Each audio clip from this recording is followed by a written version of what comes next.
welcome to this Moving Panels one-shot as we complete Mandrake the Magician. It's the last 3 episodes! We're still dealing with Mandrake trying to get a hold of the radium energy gun that will somehow help humanity from the Wasp. And the last time that we left Mandrake, he was in a train. He and Lothar were in a train that flew off the track. And of course, you're thinking, oh, they must be dead. Of course not. I mean, no, like Bruce Willis in Unbreakable. Not only Mandrake and Lothar are uninjured, so does it appear everybody else. Everybody's unscathed. Few people appear to be unconscious, but everybody's okay. Mandrake is one of the people that are unconscious. Lothar goes to get help, and then Mandrake is kidnapped by some fake ambulance drivers. When they get Mandrake to this hospital, I guess, that they're supposed to be at, they tie him to the bed with rope. Then there's even no, put shackles on his ankles. You don't think the rope's enough? No, I don't think the rope's enough. You're going, because he's a magician. It's going to be, this is the trick. This is going to be the trick in a few minutes ago. Meanwhile, they've also captured Mandrake's friend Webster. When and why that happened, or when is really the why that happened, I don't know. I do not know. And then, of course, everybody else ends up there. Dr. Bennett ends up there. Frank Raymond ends up there. These are all friends of Mandrake. I don't think I've ever referred to them by name because they're pretty much interchangeable in this. Betty ends up there. And, of course, they all get attacked or, let's see. Dr. Bennett ends up getting locked into a room. Betty gets locked into a room. Frank gets attacked by some thugs. And then, of course, there's some bad fighting. And then we never see what happens to him. Although I think I know. But then we go back to Mandrake. He asks for a blanket. And, of course, I'm going, oh, this is where the magic is. They'll throw the blanket over him. He'll get untied somehow. And then he'll attack. And, of course, sure enough, a few minutes later, the henchman, I've been calling them thugs. I realize henchman's a better word. The henchman is asked to put a hood over Mandrake, and then he's going to do it, and then they cut. And I'm going, okay, so this is what's going to happen. We're going to end up seeing the hooded man later, think it's Mandrake, but of course it is the henchman, and that's exactly what happens. They bring the hooded guy to the Wasp. They then take the hood off of him, and oh no, it's the henchman. They go after Mandrake, who for some reason was still in the room. I don't know why he didn't get out when he switched with the guy, but he's still in the room. There's, again, the fighting, flailing of arms. Mandrake starts running through the halls of this building. The Wasp is somehow watching. I mean, it's a cool little effect for 1939. They've got like a map of the building. It kind of looks like a blueprint, which apparently is only one floor, even though from the outside it looks like it's multiple floors. And you just see these little dots, these little light dots that are moving around on it. And somehow he knows which one is Mandrake. He then starts closing off hallways to trap him. Then we got more fighting. We got, like I mentioned last time, Mandrake always goes after his hat, always reaches to grab for his hat. He's got to have his hat. How dare he not have his hat? And listen, if this was more in line with the comic books, where he had kind of his quote-unquote costume, he had the top hat, I'd be a little bit more okay with it. But again, this Mandrake is not the one from the comics. He's just a dude in a suit with a fedora, and he just keeps making sure he's got that fedora. So it seems so weird. But we get some more fighting. Betty escapes. It really just looks like she just walks out of the room. She runs from some guys, hides, and then she finds Mandrake. The Wasp now closes off the hallways to where it appears there's nowhere for them to go, and then he blows up that part of the building. And I mean, it really looks like they set off an explosion just a few feet away from these actors. So again, I know that, things like SAG and probably even any type of union didn't really exist back then. So there we go. You can tell things are starting to come together. We do only have 2 more episodes to go, 2 more chapters to go, chapter 11 and chapter 12. And so let's see what we have in store for chapter 11.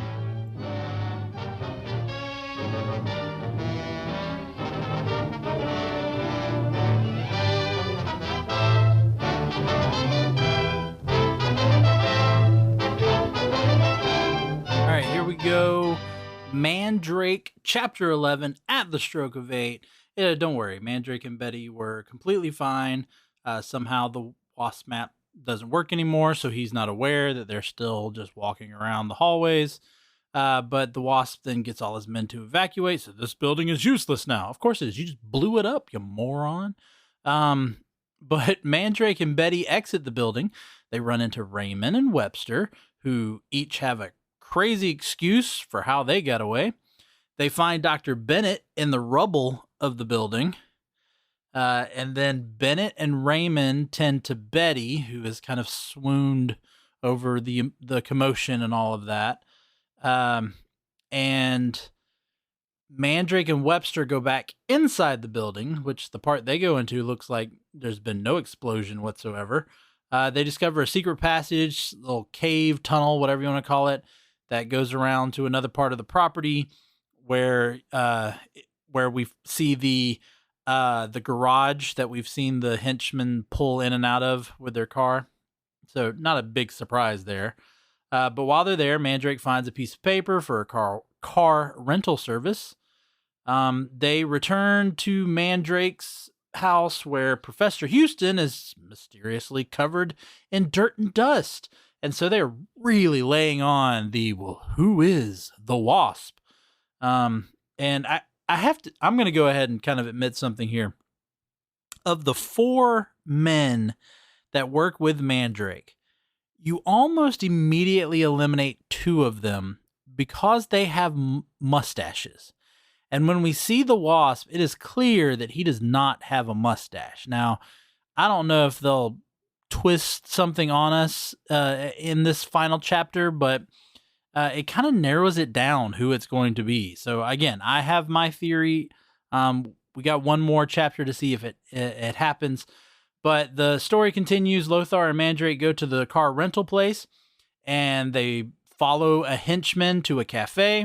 There's a fight. By the way, there's no magic trick in this episode. There was absolutely no magic trick. Once again, this is not Mandrake the Magician. This is Mandrake, the private investigator who just happens to do magic on the side. That's what this is. But the henchman then escapes. I'm sure we've known already, but they kind of emphasized his name was Dirk in this episode. There's a car chase. Dirk is able to get away from them, runs into a building. Lothar and Mandrake, like they did in an earlier episode, he goes, well, I guess he got away. Let's go home. So they just give up. We then find out the building that Dirk ran into just happens to be the Wasp's hideout. The little observatory, like I said, place that we've seen him in before, where he's able to see anywhere in the city from there. We also are given a nice little foreshadowing, knowing that in order to get to the Wasp, you have to go through a room that's filled with gas. Although before you enter the room, there's a gas mask, so it almost seems pointless to have the room there. But anyway, the Wasp talks to Dirk, and as he's talking to Dirk, he talks to him with his microphone, so it distorts his voice. Although I remember in fact, I think in the chapter right before this, that he did not speak with that when he was talking to someone. But whatever. There's been a lot of inconsistency in this one. But then we go back to Mandrake's house where he and the Professor Houston, are discussing Houston's new invention, which is a nullifier, which can nullify his original radium energy machine. Okay. Mandrake then tells Houston he believes one of their circle is the Wasp. Now, if it turns out to be Houston, that was just a really stupid thing that Mandrake just did. But whatever. We then cut back to Dirk bringing the Wasp the new indestructible casing using the material that they were looking for back in, was it chapter 9? That, Mandrake just happened to have a whole bunch of. Anyway, here was my thing about this. He walks in and there is no gas mask because he's having to carry this giant case. And so, again, give me some consistency. Give me some consistency. But it is what it is. Anyway, he, the Wasp then tells him, well, you know too much about me, then puts him into a room, which just happens to be the gas room, and traps him in there, and then turns the gas on and kills Dirk. So there you go. Now we go back to Mandrake's, and this time everyone's in the room. So you got Mandrake, you got Professor Houston, you've got Dr. Bennett, you got Raymond, you got Betty, you've got Webster. Everybody's there. And Houston is about to put the last piece on the nullifier when he drops it. I don't know if it was intentional or not, but he drops it.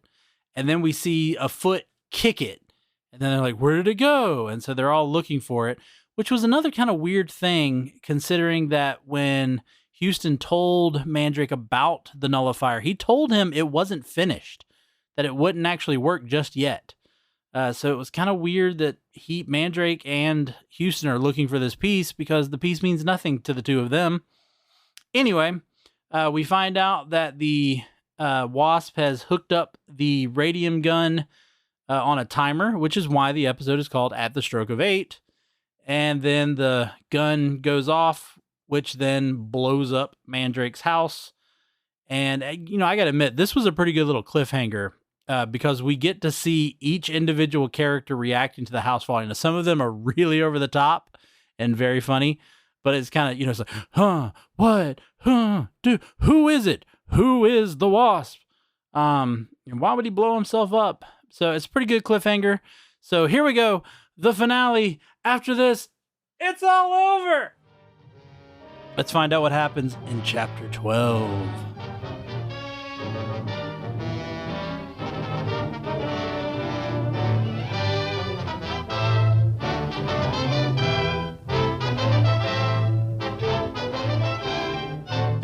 Let's talk about the final chapter. Chapter 12, the reward for treachery.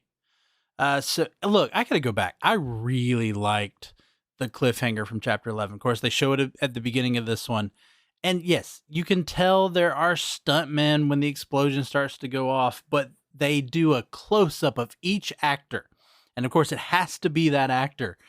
And I just couldn't help but going, there are real little like sparky explosions and debris falling all around these actors while they are reacting. It's a good one, but at the same time, I'm going, they had no care for the safety of these people at all. But of course, they get out because they have to. And then they show three of the men run out together, almost reminiscent to me of a Three Stooges bit. But Professor Houston apparently ran further than the other two, because you see the other two later meeting up with Mandrake and Betty, and then all of a sudden Houston's on the other side of the lawn coming back towards them. It was very confusing. And then they find where's Bennett? And they find him in the rubble. This is the second time they have found Bennett in the rubble. So he has some bad luck with explosions, or they're just really, really milking something. So Bennett is then placed in Webster's car. He's like, get him to a hospital. Bennett wakes up in the back of Webster's car and says, "Oh, no, I'm fine. Just take me home. So they go home, where Bennett and Webster then sit, and Bennett pours Webster a nice tonic to help with the nerves, and they begin to talk about the Wasp. And of course, then we find out, dun dun dun, that Bennett has drugged Webster's drink. So it's now clear to everybody, Bennett is the Wasp. So Mandrake and Lothar are then digging through the rubble. Don't know why, but they're digging through the rubble, and they find this blanket cover type thing that they go, oh, I recognize that. That's what Professor Houston uses to protect him against the machine's rays and the effects of the machine. And Mandrake says, oh, I get it. Apparently the Wasp was in the room and he used this to protect himself against the radium gun's effects. And I have to ask, how, Mandrake, does that blanket protect you from a building falling on you? Oh, logic. So Lothar and Mandrake return to the place where Dirk got away in the previous episode with the car chase. And they get out, they look around, they find an abandoned store, which was the one that Dirk ran into.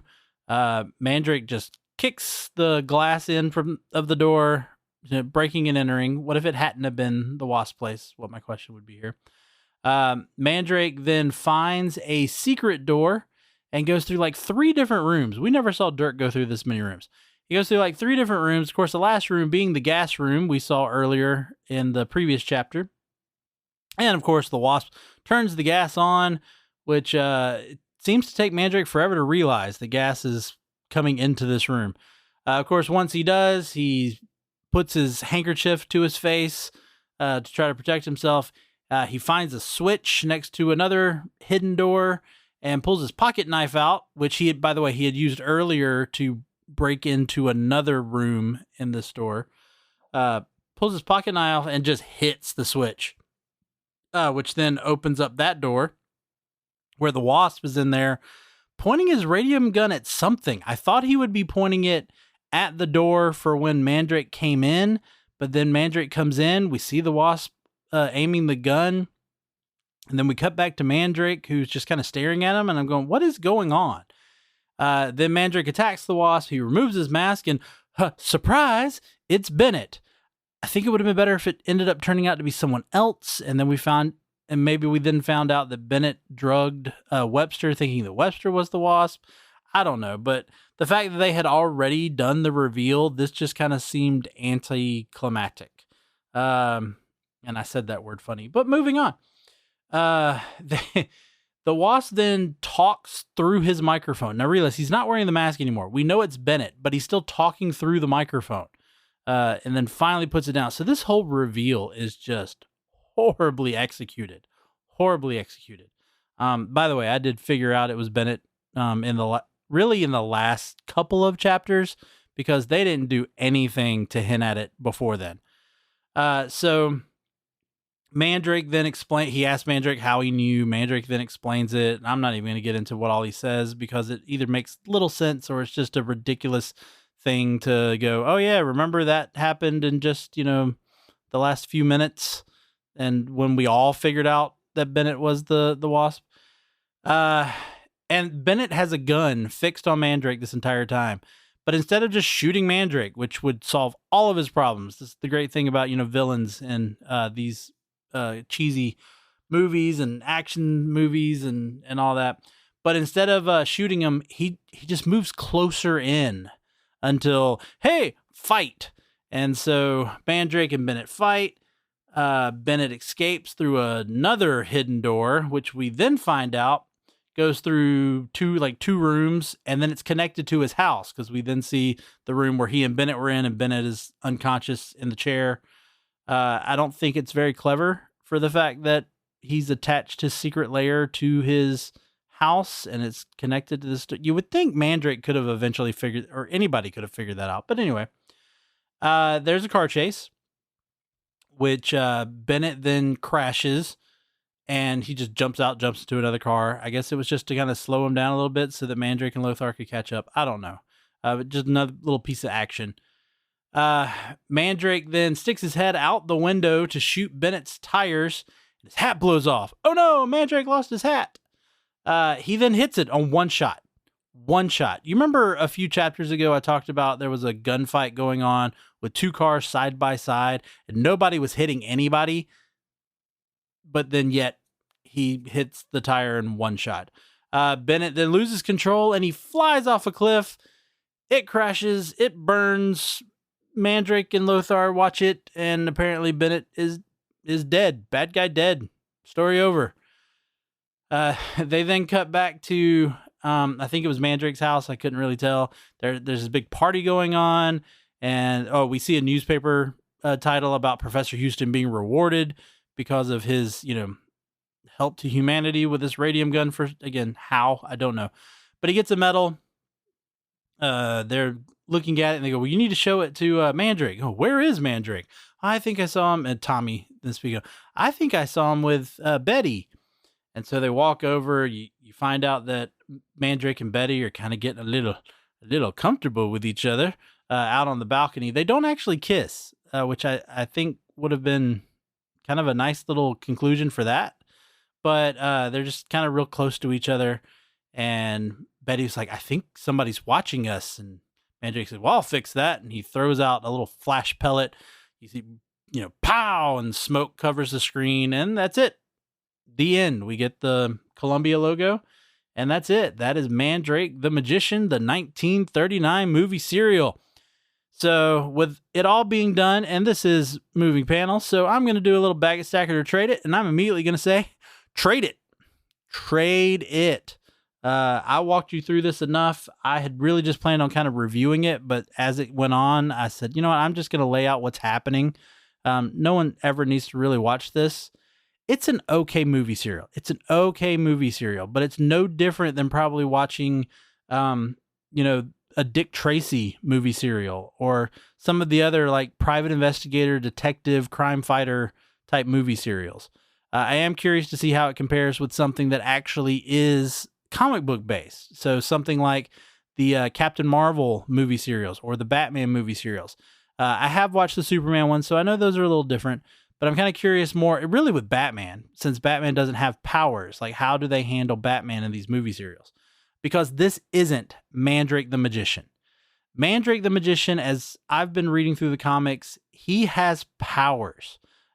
His main power being kind of a hypnosis, and you find out that a lot of what you think is him doing a magic trick is really him making someone think something is happening.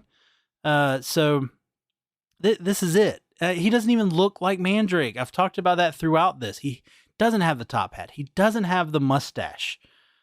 It's not Mandrake the Magician. They really could have done this any other way. They were just using the title of Mandrake the Magician to fit and to sell this series. But this is not Mandrake the Magician. Warren Hull is fine. He's a fine performer. He was a fine leading man, as long as you don't think that he's Mandrake. If you just think that he's just a private investigator out to stop the bad guy, then it's fine. It's fine. But this is Moving Panels. This is something where we talk about movies and TV shows based on, inspired by, and adapted from the world of comics. And this is as loose of any type of inspired by as you can get. It's definitely not adapted. There's nothing here. It's definitely not even based. Because there's no connection other than the name Mandrake the Magician. And that's where I'm going to leave that. Hope you enjoyed it. I found out that there is a television movie from 1979. So almost 40 years later, they made a TV movie on Mandrake the Magician. And so next week, we're going to bring you the review of that. I have talked Bethany into watching it with me. I'm sure she is thrilled about that. And we're going to sit down and watch Mandrake and it's just called Mandrake, from 1979. And we'll kind of wrap that up with that. And we'll see what I decide to do next. Again, I might go with the Batman movie serial. I do have those on DVD. So I might take a look at those. If you have suggestions, let me know. movingpanels@gmail.com. And I mean, I'm game for anything. Just let me know. But for today, hope you enjoyed this walk through Mandrake the Magician, and we'll look forward to doing the movie next week. But again, for today, I'm Laramy Wells, and I'll see you on the other side of the page.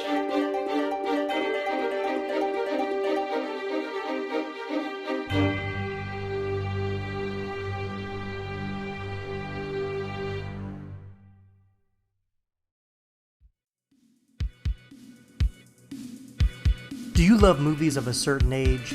Do you miss the days of VHS tapes and VCRs and video rental stores? Does the thought of another 80s movie being remade seem inconceivable? If you want to go back to school, back to the future, or even back to the beach, then the 80s Flick Flashback Podcast is for you. I'm Tim Williams, the creator and host, and on each episode, I'm joined by a guest co-host as we revisit a different 80s flick to discuss our first-time watch memories, iconic scenes, and even learn some behind-the-scenes stories along the way. New episodes drop every other Friday on your favorite podcasting platform. So make like a tree, get out of here, and go listen to an episode of the 80s Flick Flashback Podcast.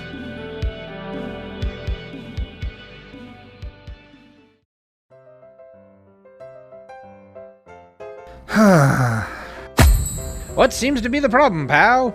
There's just so much pain in the world, so many issues. I don't think I can bear it. Hell, friendo, it sounds like you could use a dose of pop culture roulette. Pop culture roulette? What's that? Some sort of pop culture themed podcast or something? That's right, sonny boy. When hope seems far, dive into some PCR. But I already get my entertainment news from Variety. Huh, that's pretty good. If you're a chucklehead, PCR gives you news you need, condensed, unfiltered, and raw, from three nerds who know a little something about something. Wow, okay, sign me up. That's the spirit. Pop Culture Roulette. New episodes every Monday, available on all major podcast directories.